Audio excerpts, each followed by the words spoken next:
Hello my dear student, मैं हूं अरुण चौधरी और आप देख रहे हैं एसी स्टडी पॉइंट। तो बच्चों, हम कर रहे हैं साइंस की चैप्टर नंबर 3 क्लास 3 की आवर बॉडी, और उसकी बहुत सारे टॉपिक हमने पढ़ लिया था और अब हम पढ़ रहे हैं ऑर्गन सिस्टम। तो मैंने आपको पहले ही बताया था कि ऑर्गन सिस्टम जो होते हैं हमारे बॉडी में, जो सिस्टम होते हैं मेनली 8 टाइप्स के होते हैं। Skeletal system, muscular system, digestive system, excretory system, ये सब जितने भी हैं 8 टाइप्स के सिस्टम हैं। हमने already skeletal system, muscular system और ये जो है डाइजेस्टिव सिस्टम, ये 3 सिस्टम हम पढ़ चुके हैं। और आज हम इसकी जो फोर्थ जो सिस्टम है अकॉर्डिंग टू हमारे जो बुक, वो है एक्सक्रीटरी सिस्टम। तो ये एक्सक्रीटरी सिस्टम को हम आज पढ़ेंगे। उसके बाद और एक सिस्टम जो है रेस्पिरेटरी सिस्टम, ये 2 सिस्टम हम आज पढ़ेंगे। टोटल 8 सिस्टम है हमारे क्लास के हिसाब से हमारे बुक में। तो हमने ऑलरेडी 3 सिस्टम्स जो है वो पढ़ लिए हैं और 2 सिस्टम आज हम पढ़ेंगे। तो काफी इंटरेस्टिंग है और बहुत अच्छा टॉपिक है बच्चों। हमारा जो ये बॉडी के ऊपर है, तो हमें जानना बहुत जरूरी है। हमारे बॉडी को पहचानना, उसकी जितने भी फंक्शंस हैं बॉडी के, उसे हमें पहचानना पड़ेगा, उसे जानना पड़ेगा। बॉडी को अच्छी तरह से हम अगर समझ पाए तो हम बॉडी को फिट और फाइन रख सकते हैं। ठीक है, तो इसलिए ये बहुत इंपॉर्टेंट टॉपिक है, अच्छे से समझिएगा। तो आज हम देखेंगे, इससे पहले वाली क्लास में हमने डाइजेस्टिव सिस्टम को अच्छे से हम लोग देख लिया था। तो आज हम एक्सक्रीटरी सिस्टम के बारे में देखेंगे। तो चलिए समझते हैं क्या है excretory system. We throw the waste into the dustbin to keep our house clean. Similarly our body also produces waste which have to be removed regularly. तो जिस तरह से हम जब कचरा को इस्तेमाल करते हैं, इस्तेमाल करने के बाद कोई चीजों से जब कचरा बाहर आता है तो हम उसे कहाँ फेंकते हैं? डस्टबिन में फेंकते हैं, क्योंकि डस्टबिन बना ही इसलिए है कि वेस्ट प्रोडक्ट को वहां पर डाला जाए। जैसे कि आप बिस्किट खाते हो, उसकी रैपर कहाँ डालते हो? डस्टबिन में। ठीक है, मैगी या आपकी जो कुरकुरे चिप्स वगैरह जब खाते हो तो उसकी रैपर्स को आप कहाँ फेंकते हो? डस्टबिन में। ऐसे तो मैगी, कुरकुरे, चिप्स ये जो है ये फूड खाने ही नहीं चाहिए, क्योंकि ये एक प्रकार के जंक फूड है। जो भी आपकी घर में जो फूड बन रहा है, किचन में बन रहा है, वो फूड खाना बहुत बेहतर होता है, वो हेल्दी फूड होता है। पर ऐसे भी हमारे घर में बहुत सारे चीजें आती हैं जिसकी रैपर्स निकलती हैं, कवर निकलती हैं, प्लास्टिक निकलती हैं, डब्बे निकलते हैं, वो सब हम डस्टबिन में डालते हैं क्योंकि वो वेस्ट प्रोडक्ट कहलाते हैं। इसी तरह से अगर हमारे बॉडी की बात करें तो हमारे बॉडी में भी बहुत सारे वेस्ट प्रोडक्ट निकलते हैं। हम जब फूड लेते हैं, फूड बॉडी यूटिलाइज करती है फूड को। अच्छा, यूटिलाइज करने के बाद वो फिर जब वो काम की नहीं रहती है, सारा के सारा फूड तो यूटिलाइज नहीं होते हैं, कुछ उसमें से वेस्ट प्रोडक्ट भी निकलते हैं। उस वेस्ट प्रोडक्ट को बॉडी क्या करती है? बाहर करती है। बॉडी से बाहर करती है। तो वो बॉडी से वेस्ट प्रोडक्ट को बाहर करने का काम कौन करता है? Excretory system. हमारी जो बॉडी में एक सिस्टम है एक्सक्रीटरी सिस्टम, इसका काम है हमारे बॉडी से जितने भी वेस्ट प्रोडक्ट है उसे बाहर कर दे। ठीक है, तो कितने प्रकार के वेस्ट प्रोडक्ट हैं, कैसे कौन सी ऑर्गन वेस्ट प्रोडक्ट को बाहर करने में हेल्प करते हैं, वो सब हम देखेंगे। लेकिन जिसमें ये वेस्ट प्रोडक्ट बाहर आने की जो प्रक्रिया होती है वो हमारे एक्सक्रीटरी सिस्टम कराती है। ठीक है, अच्छा, सो हमारे जो देखिए यहाँ पर लिखा गया, this is done by our excretory system. This is done means क्या? जो हमारे बॉडी से वेस्ट प्रोडक्ट बाहर करने का काम है। बॉडी के अंदर जितने भी फूड यूटिलाइज होती है या वाटर यूटिलाइज होती है, उसके बाद जो वेस्ट प्रोडक्ट बाहर जाती है, बाहर कराने का काम कौन करता है? Excretory system. इसी का काम है सारे वेस्ट प्रोडक्ट को बाहर करना। इसलिए ये टॉपिक और भी इंपॉर्टेंट हो जाता है, एक्सक्रीटरी सिस्टम। अच्छा, यहाँ पर देखिए ये आपके डायग्राम है एक्सक्रीटरी सिस्टम की।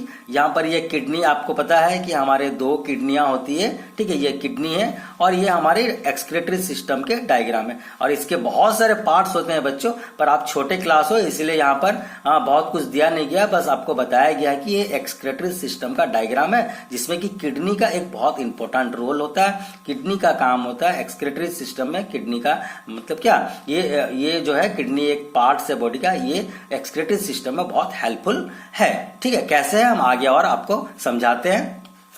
और इसके बहुत सारे और भी पार्ट्स होते हैं, आप जब बड़े क्लास में जाओगे तो वो पूरा डिटेल्स में आपको यहाँ पर समझाया जाएगा। इसके और बहुत पार्ट्स है जिसको लेबलिंग करके डायग्राम के माध्यम से बताया जाता है। इसकी नाम क्या है, इसकी नाम क्या है, ठीक है, ये अलग है, ये अलग है, सारे डायग्राम्स के अलग अलग नाम होते हैं इसके, ठीक है। तो आपकी क्लास में बस इतना ही बताया गया है कि एक्सक्रीटरी सिस्टम के जो मेन पार्ट वो किडनी है। किडनी हमारे वेस्ट प्रोडक्ट को बाहर कराने का काम करती है। आगे देखते हैं, चलिए। Excretory system consist of kidney, lungs and skin. हमारे जो एक्सक्रीटरी सिस्टम है, ये हमारे जो एक्सक्रीटरी सिस्टम है, इनकी मेन जो पार्ट्स हैं वो क्या है, किडनी है, लंग्स है और स्किन है। ये तीनों पार्ट हमारे बॉडी के, ये हमारे वेस्ट प्रोडक्ट को बाहर कराने में हेल्प करते हैं। कैसे, देखिए मैं आपको बताता हूं। जैसे किडनी है, ठीक है, किडनी का काम क्या है, ये यूरिन के माध्यम से वेस्ट प्रोडक्ट को बाहर करती है। लंग्स का काम क्या है, लंग्स जो हम सांस लेते हैं, जो हम ऑक्सीजन लेते हैं और कार्बन डाइऑक्साइड बाहर करते हैं। तो लंग्स का काम क्या है, कार्बन डाइऑक्साइड जो वेस्ट प्रोडक्ट है हमारे बॉडी का, कोई काम में नहीं आता, तो उसे वो बाहर कराती है लंग्स। उसके बाद ये स्किन है, स्किन भी एक ऑर्गन है जो कि हमारे बॉडी से वेस्ट प्रोडक्ट को बाहर कराती है। कैसे, स्किन के माध्यम से हमारा जो स्वेट है, स्वेट बाहर आती है। स्वेट मतलब कि पसीना, तो पसीना भी एक प्रकार का हमारा वेस्ट प्रोडक्ट ही होता है। अब हम बुक के हिसाब से थोड़ा देख लेते हैं। We have 2 kidney. हमारे पास जो एक्सक्रीटरी सिस्टम के मेन पार्ट जो है, किडनी है, लंग्स है और स्किन है। तो किडनी हमारे पास 2 होते हैं। We have 2 kidneys. They clean blood and remove the waste from the body as urine. तो ये जो किडनी की काम क्या है, वो they clean the blood, blood को प्यूरिफाई करते हैं और रिमूव करते हैं वेस्ट प्रोडक्ट को यूरिन बनाकर। हमारे बॉडी में क्या जितने भी वेस्ट प्रोडक्ट जमा होते हैं, या जो हम हमारे जो किडनी के काम क्या है, वो ब्लड को प्यूरिफाई करते, क्लीन द ब्लड, ब्लड को प्योर कराते हैं, क्लीन कराते हैं, और जितने भी वेस्ट प्रोडक्ट है, लिक्विड वेस्ट प्रोडक्ट, उसको यूरिन बना के बॉडी से बाहर करते हैं। ये हमारा किडनी का काम हुआ। अच्छा, लंग्स का काम क्या है वो देख लेते हैं। मैंने आपको पहले ही समझा दिया था, पर और थोड़ा अच्छे से मैं बुक के हिसाब से समझा देता हूं। The lungs throw out carbon dioxide. तो लंग्स से हम क्या करते हैं, जैसे हमारे नाक है, नाक से हम सांस लेते हैं, ठीक है, और विंड पाइप से वो हमारे बॉडी के अंदर जाता है। नीचे और भी डायग्राम दिया हुआ है, मैं तो समझाऊंगा जब हम रेस्पिरेटरी सिस्टम को पढ़ेंगे, डिटेल्स में देखेंगे इसमें और क्या होता है। तो जब हम लंग्स से क्या करते हैं, जैसे हमने नाक से सांस लिया, लंग्स में गया, लंग्स में जाने के बाद में वो हम ऑक्सीजन को यूटिलाइज किए और वो कार्बन डाइऑक्साइड बनकर के लंग्स से बाहर हमारा आता है। तो लंग्स का काम क्या है, the lungs throw out the carbon dioxide. Carbon dioxide हमारा किसी काम का नहीं है, तो ये बॉडी से बाहर करती है लंग्स कार्बन डाइऑक्साइड को। तो ये भी एक एक्सक्रीटरी सिस्टम का पार्ट है। गैस को बाहर करती है, हमारे बॉडी में जो वेस्ट प्रोडक्ट गैस के फॉर्म में, उसे वो बाहर करती है लंग्स। अच्छा, लिक्विड फॉर्म जो वेस्ट प्रोडक्ट है वो हमारी किडनी बाहर करती है। और स्किन का भी बहुत बड़ा रोल होता है, वो कैसे वेस्ट प्रोडक्ट को बाहर करती है वो हम देख लेते हैं। The skin helps to remove extra water and salt as wet sweat, ठीक है। तो ये जो स्किन है, स्किन का काम क्या है, ये भी एक रिमूव, हमारे जो वेस्ट प्रोडक्ट को रिमूव कराने का काम करती है। हाँ, जैसे कि वाटर और सॉल्ट, जो वेस्ट वाटर और सॉल्ट है उसे बॉडी से बाहर करती है स्वेट बनाकर। स्वेट मतलब बच्चों पसीना, ठीक है। तो ये हमारे बॉडी से बाहर करते हैं स्किन, मतलब कि किडनी, लंग्स और स्किन, ये तीनों ही बॉडी के वेस्ट प्रोडक्ट को बाहर कराने में हेल्प करते हैं। और ये एक्सक्रीटरी सिस्टम का तीनों बहुत ही इंपॉर्टेंट पार्ट होते हैं। आगे देखते हैं, और एक सिस्टम है रेस्पिरेटरी सिस्टम। ये भी बहुत इंपॉर्टेंट सिस्टम है हमारे बॉडी की। रेस्पिरेटरी सिस्टम को हम देखते हैं। ठीक है। We need oxygen to stay alive, हमें जिंदा रहने के लिए जो गैस की जरूरत पड़ती है वो क्या है, ऑक्सीजन है। हम जो हवा लेते हैं वो ऑक्सीजन होती है, ऑक्सीजन हम लेते हैं। The nose, wind pipe and lungs are the main organs of our respiratory system. तो बच्चों देखिए, जैसे एक्सक्रेटरी सिस्टम हमने देखे थे, तो एक्सक्रेटरी सिस्टम के मेन पार्ट्स क्या थे, किडनी, लंग्स और स्किन। उसी तरह से हमारे जो रेस्पिरेटरी सिस्टम है, रेस्पिरेटरी सिस्टम के मेन पार्ट्स कौन से हैं, नोज है, विंड पाइप है और लंग्स है। अगर हम यहाँ डायग्राम से देखने की कोशिश करें, समझने की कोशिश करेंगे, तो यहाँ पर बताया गया है जो हमारे एक्सक्रीटरी सिस्टम के मेन पार्ट्स हैं उसे यहाँ पर रिप्रेजेंट किया गया। देखिए नोज, यहाँ पर नोज दिखाया गया है, विंड पाइप, यहाँ पर विंड पाइप दिखाया गया है, लंग्स, तो यहाँ पर लंग्स बताया गया है। ठीक है, तो हमारे जो रेस्पिरेटरी सिस्टम है, जो हमारे सांस लेने का जो प्रक्रिया होती है वो रेस्पिरेटरी सिस्टम से होती है और उनकी मेन पार्ट है nose, wind pipe and lungs. अब इन सबका काम क्या है वो भी हम देख लेते हैं। The air enters the body through our nose. हम जब सांस लेते हैं तो हमारी ये जो नोज है, नोज से ही हम सांस लेते हैं। गैस को हम अंदर करते हैं, जो इनहेल करते हैं या फिर हम इंटेक करते हैं या हम ऑक्सीजन को लेते हैं। ठीक है, वो कहाँ से लेते हैं, नाक से हम सांस लेके अंदर डालते हैं। ठीक है, तो ये जो नाक से है हमारे, वहां से गैस अंदर बॉडी में जाती है। And there are small hair inside our nose that prevent dust and germs from entering our body। और ये बहुत इंपॉर्टेंट है बच्चों। जैसे आप नाक में कभी कभी देखोगे, नाक के अंदर छोटे छोटे बाल होते हैं, हेयर होते हैं। तो वो हेयर का काम क्या है बच्चों, जब भी हम सांस लेते हैं तो गैस अंदर जाती है। तो गैस जो है एटमॉस्फेयर, तो आप जान ही रहे हो कितना अभी आजकल पॉल्यूटेड होता गया है। ठीक है, तो वो जो हम गैस लेते हैं उस गैस के अंदर भी, ऑक्सीजन के अंदर भी बहुत सारे डस्ट या जर्म्स होते हैं। एटमॉस्फेयर में बहुत सारे डस्ट और जर्म्स होते हैं। जब हम गैस को ये नोज के सहारे हम जब अंदर लेते हैं तो ये बहुत चांसेस है कि डस्ट और जर्म्स भी उस हवा के साथ अंदर चला जाए, जिससे हमारा बॉडी क्या प्रभावित हो सकता है, बॉडी हमारे क्या बीमार हो सकता है या हमें अफेक्ट कर सकता है। तो इसके लिए क्या किया गया है, भगवान ने यहाँ पर हमें नाक के अंदर कुछ हेयर दिए हैं, जो बाल दिए हैं। उनका काम क्या होता है, वो डस्ट और जर्म्स को वो प्रोटेक्ट करते हैं, मतलब सिर्फ हवा को अंदर छोड़ते हैं और डस्ट और जो जर्म्स है वो नाक के जो हेयर होते हैं या और भी अगर देखें तो उसमें कुछ लिक्विड आप अगर कभी नाक में उंगली डाल के देखोगे तो उसमें कुछ लिक्विड टाइप के भी चीज होते हैं। वो डस्ट वहां पर चिपक जाते हैं, जर्म्स जो है वहां पर, जो आपके हेयर है वहां पर फंस जाते हैं। हम सिर्फ क्लीन एयर को ही अंदर लेते हैं। ये हमारे नोज के और नोज के जो होल है और हेयर है उनका काम होता है। उसका बाद क्या है, air passes through the wind pipe and then goes to the lungs. उसके बाद देखिए यहाँ पर नाक से हम सांस लेने के बाद में ये हवा हमारे जो विंड पाइप है, देखिए विंड पाइप के माध्यम से होता हुआ लंग्स तक पहुंचती है। मतलब नोज से हवा अंदर घुसती है और ये विंड पाइप होता हुआ हमारा लंग्स तक पहुंचती है। ठीक है, the blood takes oxygen from the lungs and leaves the carbon dioxide there. और हमारा जो ब्लड बहुत ही इंपॉर्टेंट चीज है बॉडी के बच्चों। ये ब्लड क्या करती है, it takes the oxygen from the lungs. ये लंग्स से वो ऑक्सीजन को लेती है कौन, ब्लड।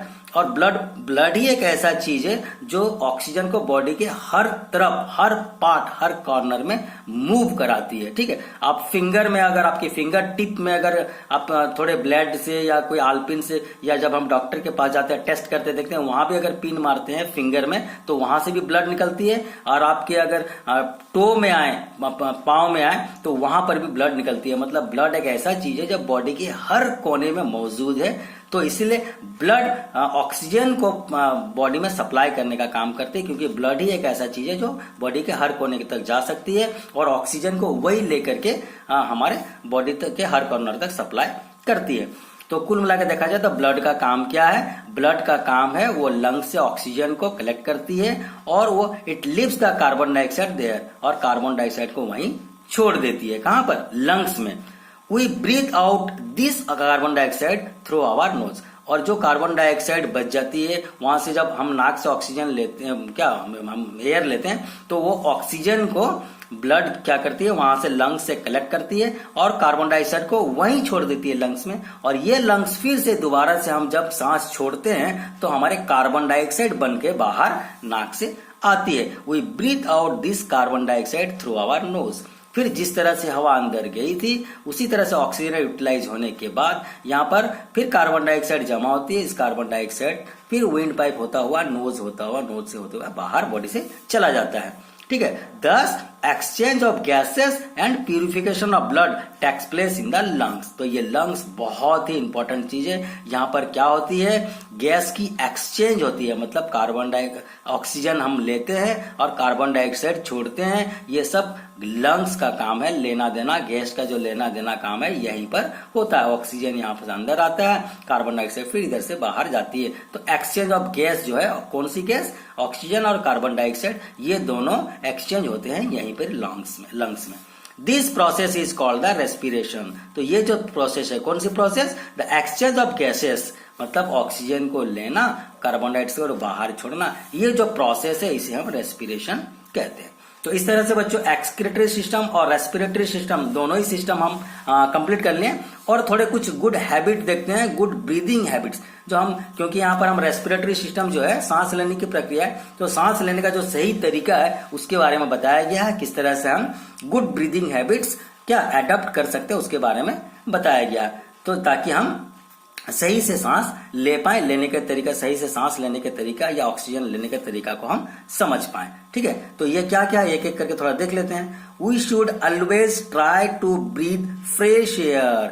गुड ब्रीदिंग हैबिट में सबसे पहला काम है हम जो सांस लेते हैं हमेशा कोशिश करेंगे फ्रेश एयर को ही ले। ठीक है, जो सांस में लेंगे फ्रेश एयर को लें। जितने भी डस्ट एरिया है या इंडस्ट्री एरिया है, फैक्ट्री एरिया, उसे हम अवॉइड करेंगे। उसके आसपास अगर जरूरत ना हो तो ना जाना ही बेहतर होता है, क्योंकि जहां पर शुद्ध हवा है वहीं हमको रहना चाहिए और फ्रेश एयर को हमें लेना चाहिए ताकि बॉडी उसका भरपूर इस्तेमाल कर सके। सेकंड में देखते हैं, we must open windows and ventilators to let fresh air in. और हमें क्या करना चाहिए, हमारे घर के जितने भी खिड़की दरवाजे हैं या हमारे रूम के अंदर जो वेंटिलेटर्स है, वेंटिलेटर बच्चों घर के ऊपर में देखोगे कुछ गैप रखा हो, कुछ जाली टाइप का चीज लगाया रहता है जिससे कि हवा या लाइट अंदर आती है, इसे हम वेंटिलेटर कहते हैं।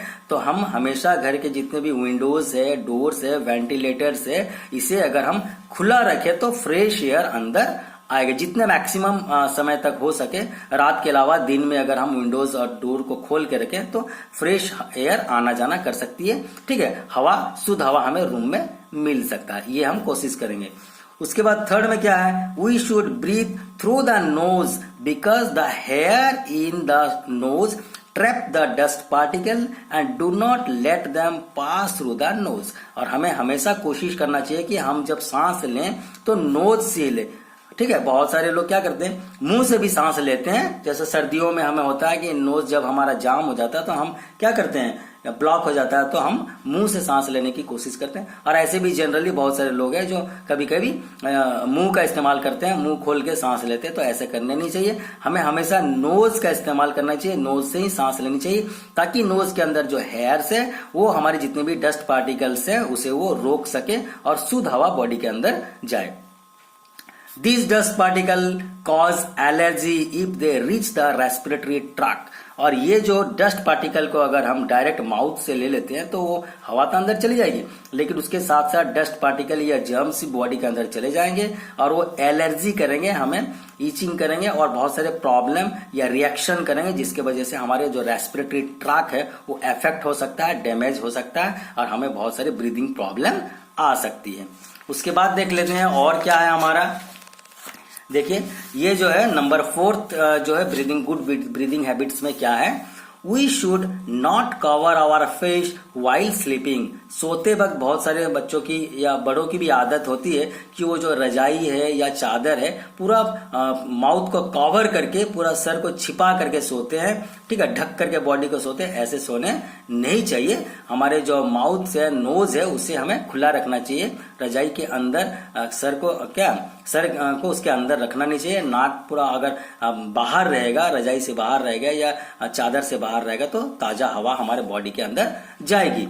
ठीक है, तो we should not cover our face while sleeping. सोते वक्त हम कपड़ा से या चादर से या रजाई ब्लैंकेट जो भी है ढक के नहीं सोना चाहिए। क्यों नहीं सोना चाहिए? अगर ऐसे सोते हैं तो otherwise we will keep on breathing the same impure air again and again. अगर हम इस तरह से ढक के सोए तो रजाई के अंदर या जो हमारे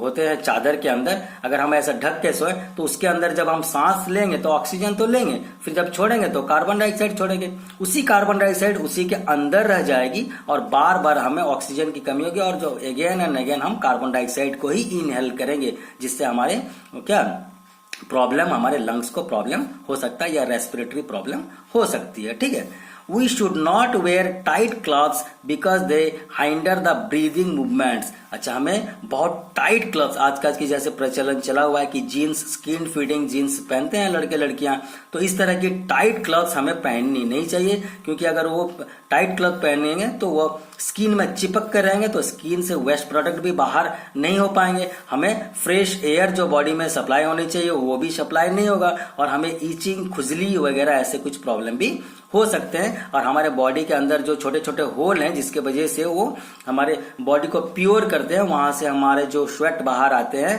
ठीक है, तो वो बाहर नहीं आ पाएंगे और हमारा प्रॉब्लम बॉडी में हो सकता है। तो ये जो अच्छे से ब्रीदिंग मूवमेंट होने में ये रुकावट पैदा कर सकती है टाइट क्लॉथ्स। तो हम टाइट क्लॉथ्स को अवॉइड करेंगे, लूज क्लॉथ्स पहनेंगे। ठीक है, तो क्या होगा, हमारा जो स्किन प्रॉब्लम कुछ नहीं होगा। तो इस तरह से हमने आज 2 सिस्टम कवर कर लिए।